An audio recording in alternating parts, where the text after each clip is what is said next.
Friends, আমি দীপিকা। আজ আমি আপনাদের পারফেক্ট পুডিং রেসিপি বানিয়ে দেখাবো, যেটা বাচ্চা থেকে বড় সবার জন্য বানিয়ে নিতে পারবেন। আর এটা বানানো খুব সহজ, অল্প কিছু উপকরণ দিয়ে এটা বাড়িতেই বানিয়ে নিতে পারবেন। আমি সেইভাবেই রেসিপিটা আজ আপনাদের সাথে শেয়ার করব। যারা আমার চ্যানেলে প্রথম এসেছেন অবশ্যই সাবস্ক্রাইব করে দেবেন, আর যারা ফেসবুক থেকে দেখছেন ফলো করে পাশে থাকবেন।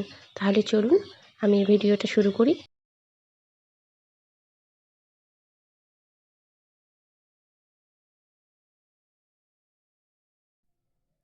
এখানে আমি 6 পিস মতো পাউরুটি নিয়েছি, 6 থেকে 7 পিস। তো আপনাদের যেমন থাকবে সেভাবেই বানাবেন। তো আমি এগুলোকে প্রথমে হাতের সাহায্যে এভাবে টুকরো টুকরো করে নেব।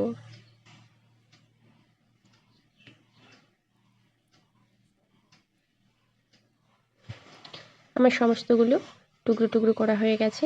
এবার একটা মিক্সিং বোল নিয়ে নেব, তার মধ্যেই সমস্ত পাউরুটিগুলো দিয়ে দেব। দেওয়া হয়ে গেছে। এবারে দিয়ে দিচ্ছি হাফ বাটি চিনি।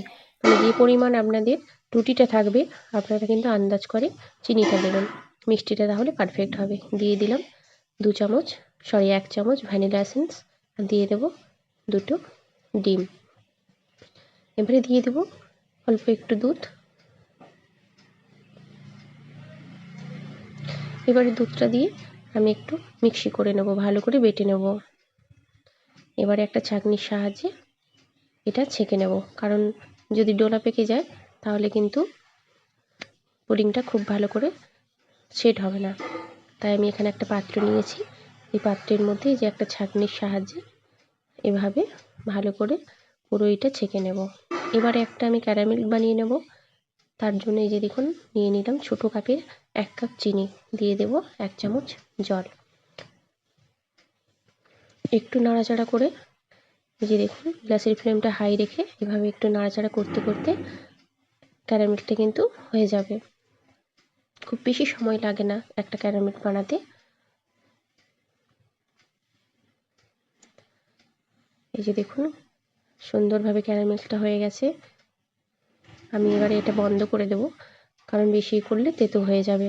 এবারে একটা যেটাতে আমি সেট করব, সেখানে আমি একটা এখানে দেখুন টিফিন নিয়েছি, তার মধ্যে ক্যারামেলটা দিয়ে দিলাম।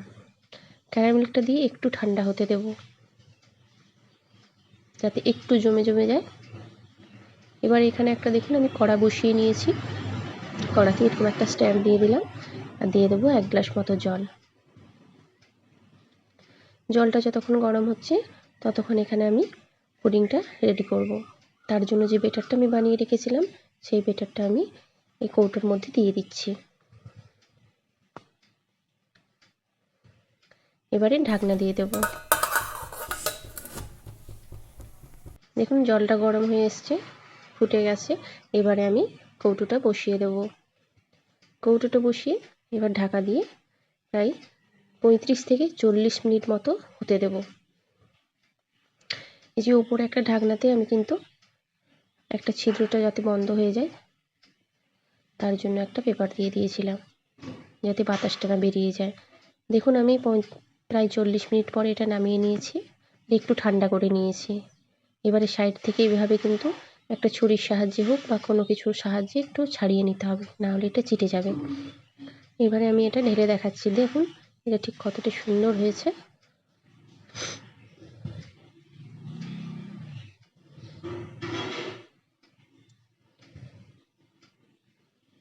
এই যে দেখুন একদম পারফেক্ট একটা পুডিং হয়েছে। আমি অবশ্যই আপনাদেরকে একটু কেটে দেখাবো, তাহলে আশা করি বুঝতে পারবেন এটা ঠিক কতটা পারফেক্ট হয়েছে। এটা কিন্তু দেখতে কত সুন্দর লাগছে। বাচ্চাদেরকে যদি এভাবে বানিয়ে দেন তারা কিন্তু খুব মজা করেই খাবে, আর বড়রাও খেতে পারবে। এবারে আমি একটু একটা ছুরির সাহায্যে কেটে নেব।